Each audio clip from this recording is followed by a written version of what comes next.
One of the ways to earn legit groschen in Kingdom Come Deliverance is by selling off gear taken from bandits and humans. Regardless if we raid their encampments or meet them on the road, the challenge remains the same. We'll have to deal with several of them at a time, and it's during those encounters when they can become really dangerous. So in this video, we'll be looking at both scenarios to see how we can vanquish them in a simple manner. Before we start, I would like to give a quick reminder that we've already covered the game's economy through this presentation, which gives us an idea on what happens under the hood once we flip the items we acquire, among other observations. Once you're done here, I suggest you check this one out as well for a comprehensive understanding of how things work. Okay, let's begin.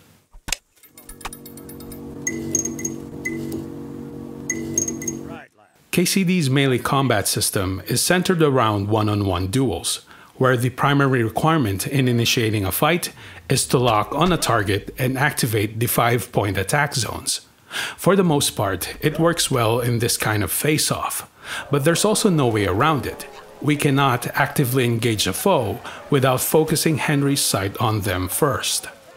Drawing from experience of playing other games where we fight multiple enemies simultaneously, we know that locking on one of them when an attack can come from several directions is not a good idea, and when it's combined with a first-person view, the player is at a great disadvantage. Thankfully, this game allows for some creative ways of dispatching foes.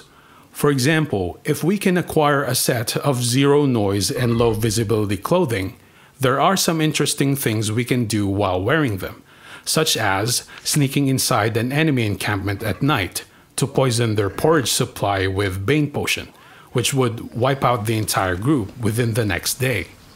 In this case, the set Henry is wearing here was collected from bandits found in this camp west of Ratai. But they're not difficult to find, because just about all low-level brigands would be wearing these, except for the silent shoes, which is readily available from any cobbler. When looking around for this kind of gear, the important stats are these two, where noise should be 0, and the number to the left of the slash must be as low as possible. So for example, if we are to pick between wearing hunter's gloves or leather gloves, the latter is superior for sneaking, because it's less visible, even though they both have 0 noise. As for Bane Potion itself, we can of course mix these ourselves if our character already knows alchemy, but we can also just buy them from any herbalist if needed. Just keep in mind that when doing stealthy activities after sundown, Nighthawk potions are absolutely required, so we can see what we're doing without alerting enemies to our presence. If you don't want to use poison, another option available to us when wearing silent clothing is to sneak up on a target and terminate them from behind, or while they sleep, provided we have this level 5 stealth perk activated and a dagger in our inventory. The sole limitation of this move is that it doesn't work when an enemy is resting within an enclosed tent, as shown here, and the only way to quickly eliminate them would be an arrow to the head.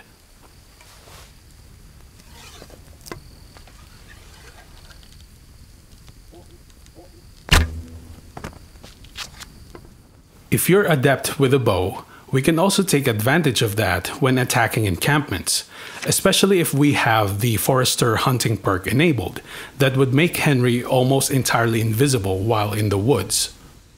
As demonstrated in a short video, it's possible to wipe out an entire group from afar, but in the event that some of our shots miss, there's nothing to worry about because enemies can only track where the last arrow was shot from, not Henry's position itself. Therefore, anytime a foe starts running towards us, all we have to do is relocate somewhere else about 15 paces away and continue shooting once they stop the search. Rinse and repeat. The cover that nighttime provides along with our stealthy clothing and Forester perk is so powerful that in one of my tests, I was about 5 paces away from a bandit and he still didn't see Henry. Of course, the effectiveness of this method hinges on our accuracy with a bow, So if you need an archery tutorial, I'll leave a link to it down in the description and on this screen. Launching arrows at hostiles while shifting our position at intervals is not limited to stealth attacks.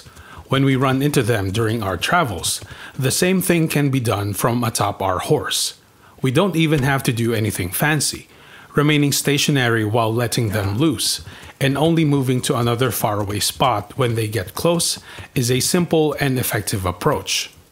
We just need to remember that when fighting multiple foes like this, obviously we'll want to get rid of archers first, if any. I also highly stress that we should shoot from Henry's left side at all times, so we have a full range of motion as we aim, unlike on the other that's limited to around 40 degrees from the front. There will be areas in the game, however, where enemies are partially covered by trees and shrubbery that makes them hard to get rid of from afar. In these situations, we have the option of hitting them with melee attacks instead, which I thoroughly covered in this video.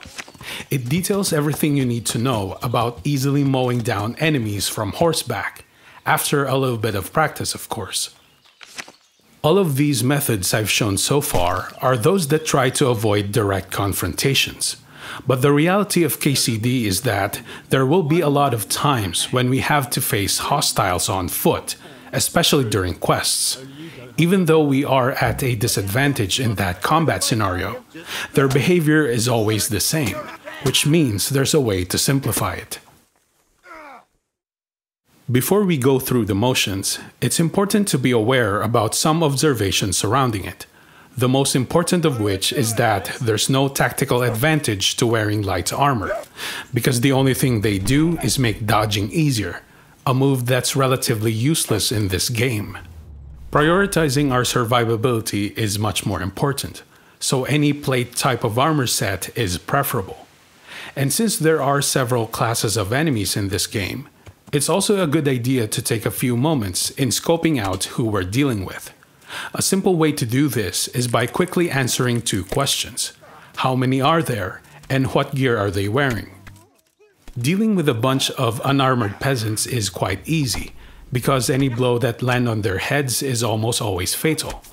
But if, for example, we encounter a group of bandits fighting humans, who are mostly protected by closed helms and plate armor, you may want to stay back until most of them go down, because there's a good chance that they'll temporarily team up and attack Henry together.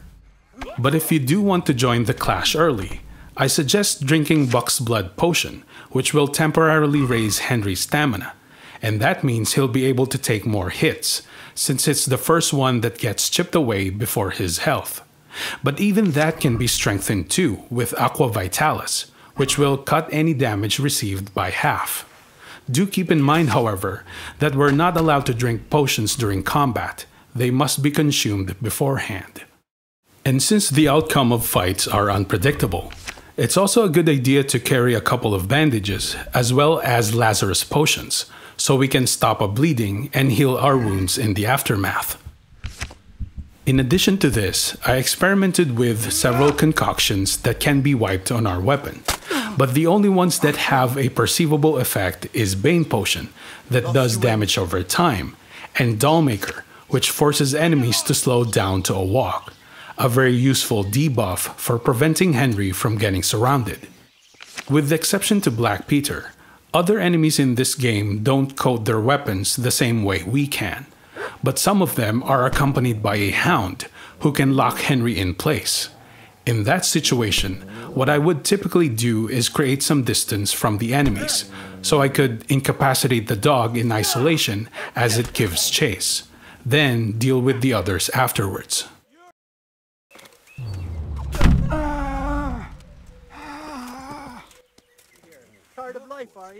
Now, when it comes to fighting multiple foes, what they will always do is surround Henry and take turns hitting him.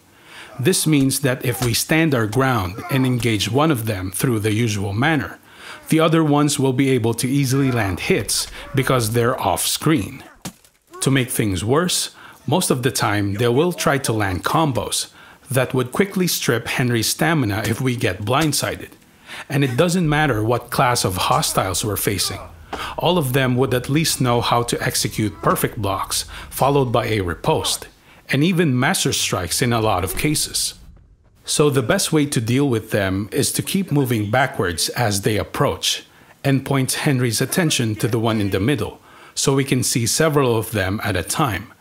According to the in-game manual, we can switch between targets by pressing the right analog stick, but tilting it left or right also works, which is what I prefer, so we have a finer control of where our character would look instead of cycling through all of them. From here, all we have to do is wait for the one who will attack next and do a master strike, followed by an additional hit. We don't have to be directly looking at a foe to pull it off, as long as we can see the attack coming and press block at the right time. Henry will do a master strike and automatically switch his attention to that enemy, allowing us to do a follow-up. From time to time, we'll also have to face enemies armed with a pole weapon, which means master strikes are disabled, but we can still pull off perfect blocks that prevents them from unleashing combos and allow us to hit back with a riposte.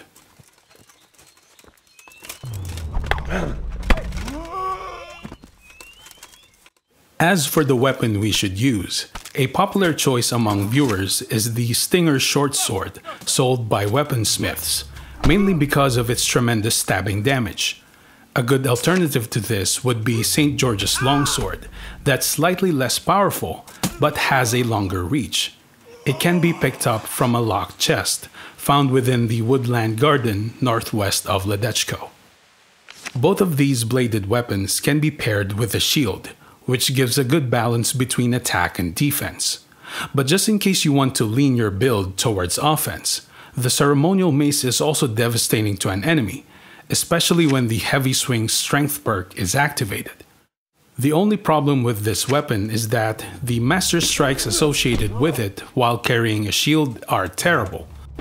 But when using this on its own, some of the master strike animations can annihilate even the most heavily armored foe, like this one when Henry shoves the mace's head to the chest area of a target. Regardless of the weapon you choose, I highly suggest activating the level 9 vitality perk called Blood Rush once it becomes available, as it will raise Henry's damage and stamina regeneration after defeating an enemy. I never. The pig willing for the slaughter. I'll send you straight to hell. Come here, Lily Liver. Oh, Christ. Yeah. Gunda! Oh. You call that combat? Dear God.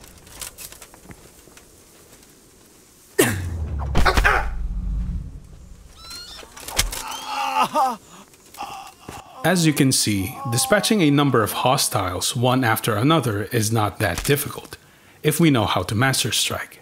This is a subject matter that's inquired upon a lot, so I created a frequently asked questions video about it. The link to that, along with all the other ones I mentioned here, are available in the description. If you have any other query or would like some clarifications, let me know in the comments and I'll see if I can answer them.